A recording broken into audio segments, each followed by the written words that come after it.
نحمده ونصلي على رسوله الكريم أما بعد فأعوذ بالله من الشيطان الرجيم بسم الله الرحمن الرحيم قال الله تعالى قل إن كنتم تحبون الله فاتبعوني ويحببكم الله ويغفر لكم ذنوبكم فقال رسول الله صلى الله عليه وسلم أنا خاتم النبي لا نبي بعد صدق الله العظيم নাজিরপুর পশ্চিম দিনাজবাসী ও ধর্মপ্রাণ মুসলমান ঘরের উদ্দেশ্যে আজকের এই মাহফিলে উপস্থিত আমার প্রাণপ্রিয় ছাত্র ভাইরা ও এলাকাবাসীর ধর্মপ্রাণ মুসলমান ভাই ও বন্ধুগণ, সকলকে জানাচ্ছি আমার পক্ষ হতে আন্তরিক শুভেচ্ছা অভিনন্দন। মোহতারাম হাজিরিন, আমি আপনাদের সম্মুখে যে একটি আয়াত এবং হাদিস পাঠ করেছি, সেই আয়াতের অর্থ হলো আল্লাহ পাক রব্বুল আলামিন সেই 1400 বছর পূর্বে আমার আপনার নবী মুহাম্মদ নবী রাসূলুল্লাহ সাল্লাল্লাহু আলাইহি ওয়াসাল্লামকে বলে দিয়েছেন, ওগো আমার রাসূল, আপনি বিশ্ববাসীর মানব মণ্ডলীকে জানিয়ে দিন, যদি আমি আল্লাহকে কেউ পেতে চাই, যদি আমি আল্লাহর জান্নাতকে কেউ পেতে চাই, তাহলে আপনি রাসূলকে যেন ভালোবাসে, তাহলে আপনি রাসূলের ইত্তেবা করে, আপনি রাসূলের ইত্তেবা ছাড়া, আপনি রাসূলের ভালোবাসা ছাড়া কোনো মানুষ আমার কাছে আসতে পারবে না, কোনো মানুষ আমার নিকটস্থ হতে পারবে না, কোনো মানুষ আমার জান্নাত পাবে না। মুহতারাম হাজিরিন, আমার আপনার নবী পয়গম্বর নবী রাসূলুল্লাহ সাল্লাল্লাহু আলাইহি ওয়াসাল্লাম বলে দিয়েছেন, আনা খাতামুন নাবিয়্যা লা নাবিয়্যা বা'দা, আমি হলাম সর্বকালের সর্বশ্রেষ্ঠ নবী, আমার পরে কোনো নবী আসবে না। এটা মুহাম্মদ রাসূলুল্লাহ সাল্লাল্লাহু আলাইহি ওয়াসাল্লাম সেই 1400 বছর পূর্বে জানিয়ে দিয়েছেন। কিন্তু আজ বড় দুঃখ ও পরিতাপের বিষয় হলো এই যে আমরা বাংলাদেশের পড়তে দেখতে পাই একটা সংগঠন রয়েছেন, একদল কাফের জাতি রয়েছেন, যাদেরকে বলা হয় কাদিয়ানী গোষ্ঠী, যাদেরকে বলা হয় কাদিয়ানী। আমরা তাদেরকে স্পষ্ট ভাষায় জানিয়ে দিতে চাই, ও বাংলার জনগণ, তোমরা জেনে রাখুন, কাদিয়ানী হলো এরা কাফের, কারণ তারা নবী বলে সেই কাদিয়ানী গোলাম মুর্জা কাদিয়ানী সে নবী বলে দাবি করেছেন। পয়গম্বর আরবি রাসূলুল্লাহ সাল্লাল্লাহু আলাইহি ওয়াসাল্লাম তো সেই 1400 বছর পূর্বে জানিয়ে দিয়েছিলেন, আমার পরে আর কোনো নবী আসবে না, তথা তোমাদের মাঝে যে সমস্ত ফিতনা তথা নবী বলে দাবি করবে সে একটা কাফের, সে একটা তোমাদের মাঝে ফিতনা সৃষ্টি করে।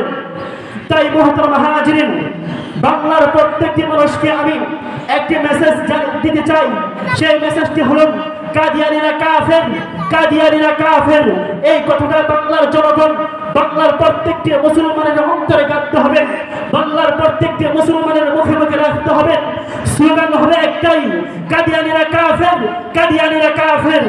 মুহতারাম হাজিরিন, সংক্ষেপে একটি কথা বলবো আপনাদের সম্মুখে।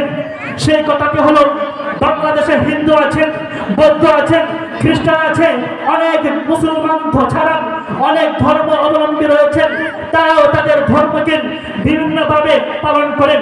বাংলাদেশের কাদিয়ানী নামক এক কাফের গোষ্ঠী রয়েছেন, তাদের সাথে আমাদের ধর্ম নিয়ে ধর্মীয় সম্প্রীতির কোনো সমস্যা নেই, তারা তাদের ধর্ম পালন করবেন, এতে আমাদের কোনো সমস্যা নেই।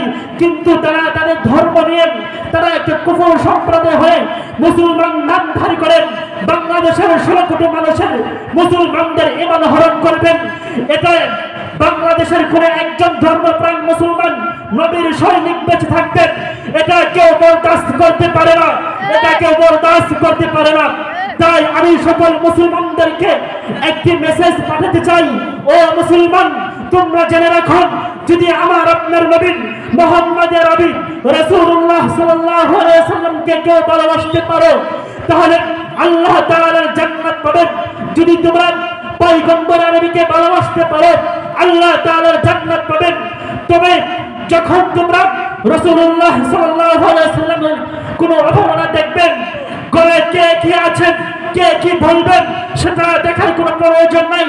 মাঠে চলতে হবে, স্লোগান দিতে হবে, নবীর পরে নবী নাই, সংসদে আইন চাই, এটাই প্রত্যেকটি মুসলমানের কানে কানে বাজতে হবে। প্রত্যেক প্রত্যেকটি মুসলমানের তরকারিটি হতে হবে। ও ধর্মপ্রাণ মুসলমান ভাইরা, আপনাদেরকে একটি ঘটনা শোনালে আপনারা পুরোপুরি এই বিষয়টা জানতে পারবেন নবীর জন্য কেমন ভাবে একজন যুবক জীবন দিয়েছিলেন। বেশি দূরে যাওয়ার জন্য কোনো প্রয়োজন নেই।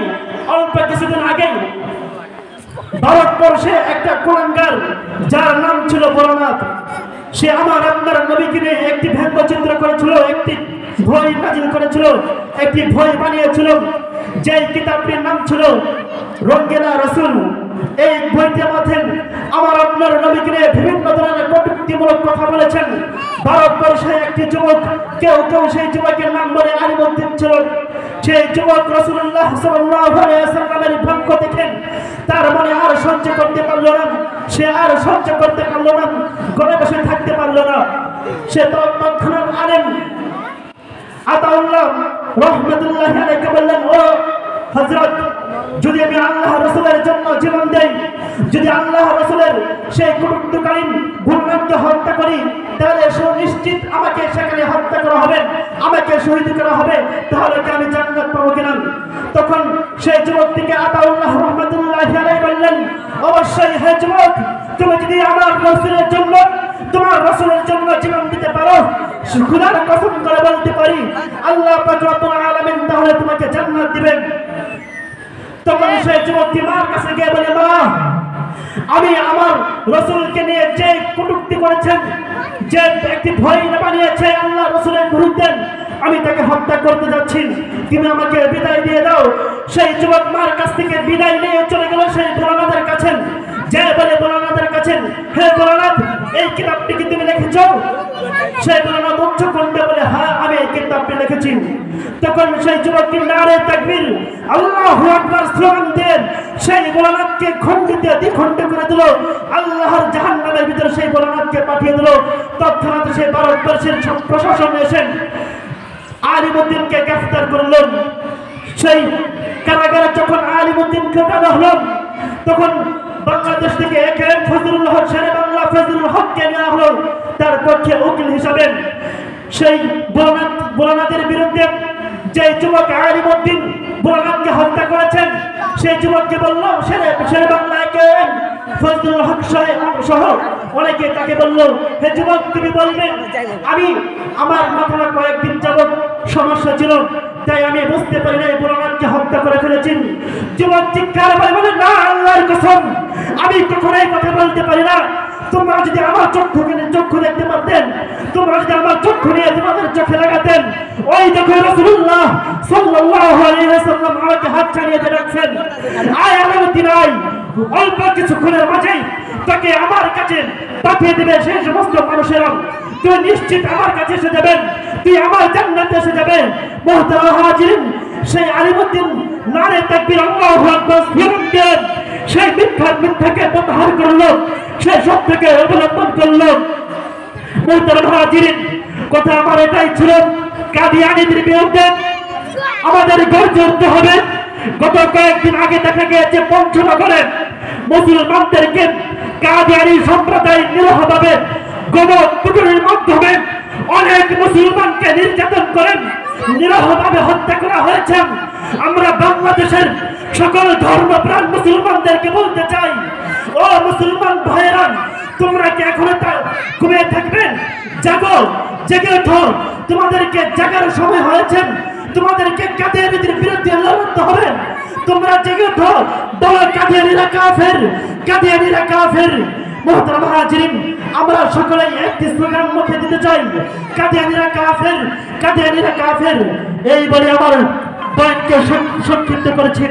ওয়া মা আলাইনা ইল্লাল বালাগ।